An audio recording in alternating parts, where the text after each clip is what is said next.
Hello, welcome. This has been a long time coming.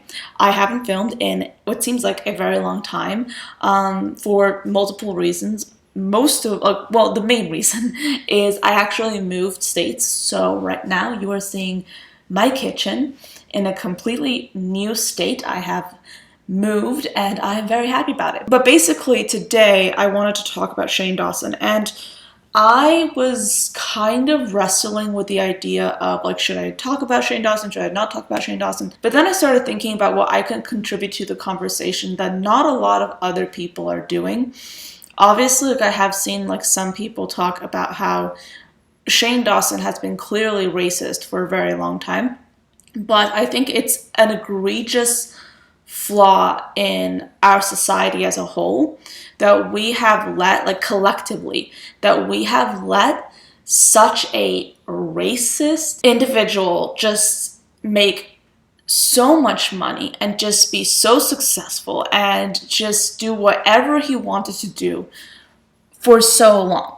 And I kind of am a little bit pissed off, and let me tell you why. I'll be talking about this a lot in this video, but I am pissed off at the fact that for some reason, and again, I do not mean to offend anybody, but this is just my own unfiltered opinion.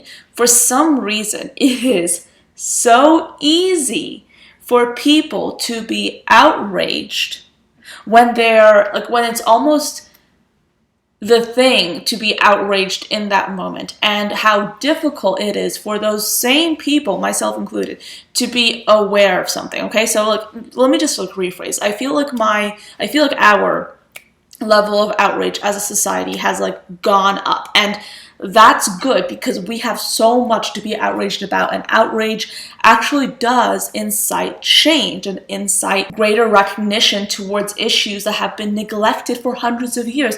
But at the same time, I think it's critical that we match this level of outrage with a level of awareness. The issue that I see from watching YouTube videos and from watching people on the internet is that our awareness collectively, not everybody's, but collectively, our awareness is much lower than our ability to be outraged. And here's the thing, like, here's where it all started for me. I think like a little bit ago, Shane Dawson like made his like midnight or like 3 a.m. Twitter rant about like leaving the beauty community. Almost immediately, everybody starts being like really pissed about how Shane Dawson was like talking about the beauty community, how he was insulting the beauty community, and how dare he.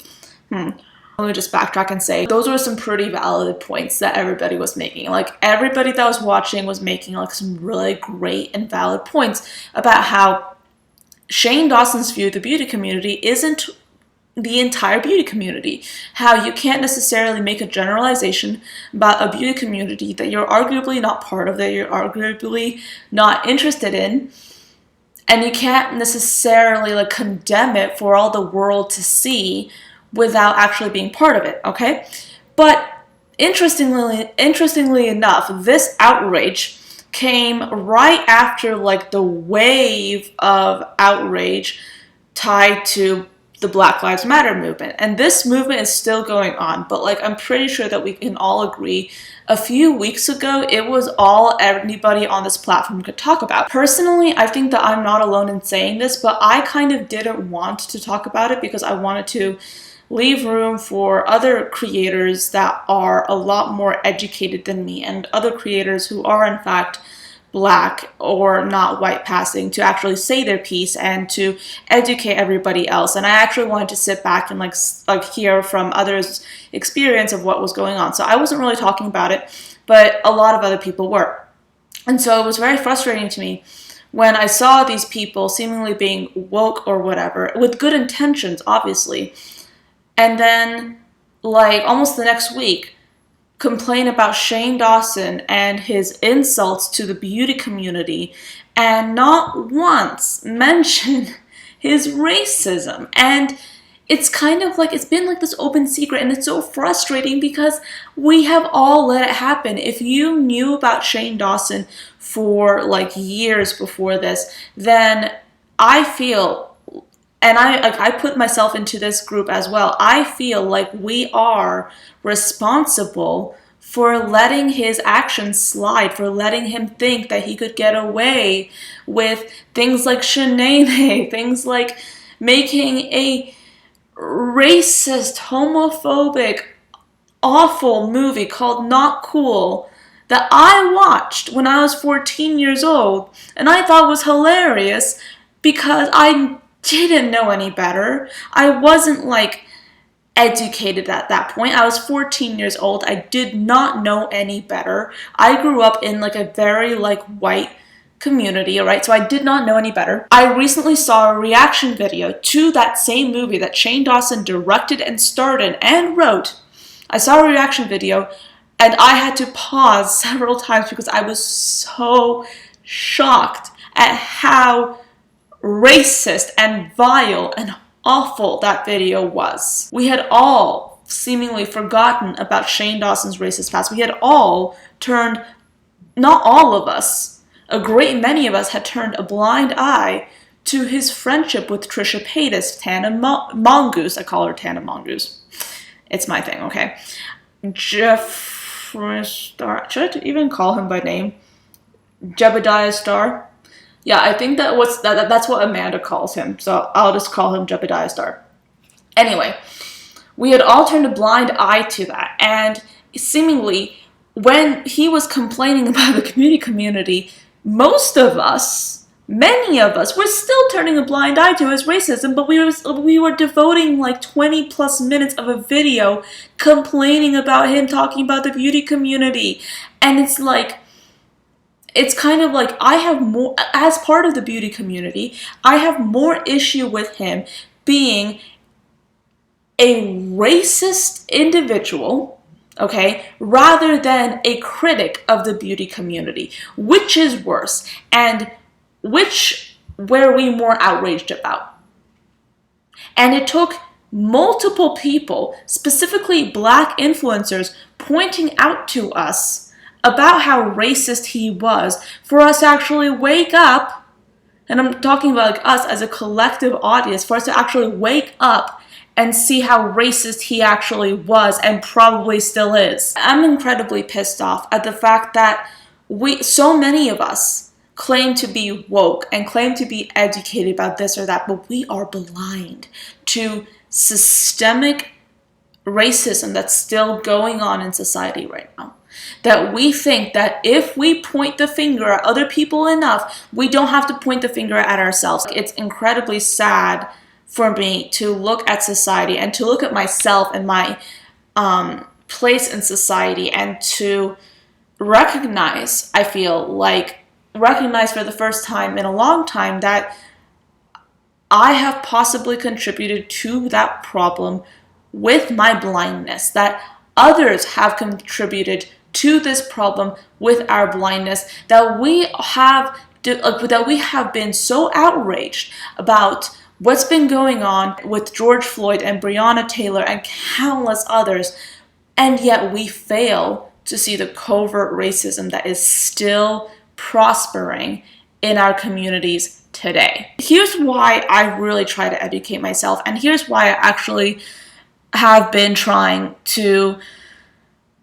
not get up on a high horse and talk about other people's racism and talk about other people's issues and talk about this or that, because I have made it very clear to myself multiple times that as somebody who is not Black, I don't have much or really anything to add to the conversation. The only reason I'm making this video is because I'm making this as a white passing person for other white passing people who potentially might have made the mistake or multiple mistakes of turning a blind eye to the racism that was going on right in front of us. And I'm kind of questioning, who's going to be the next Shane Dawson? Who's going to be the next well-loved YouTube grandpa that was actually the incredibly racist grandpa that we somehow, as a community, fail to recognize. And I'll reiterate this once again.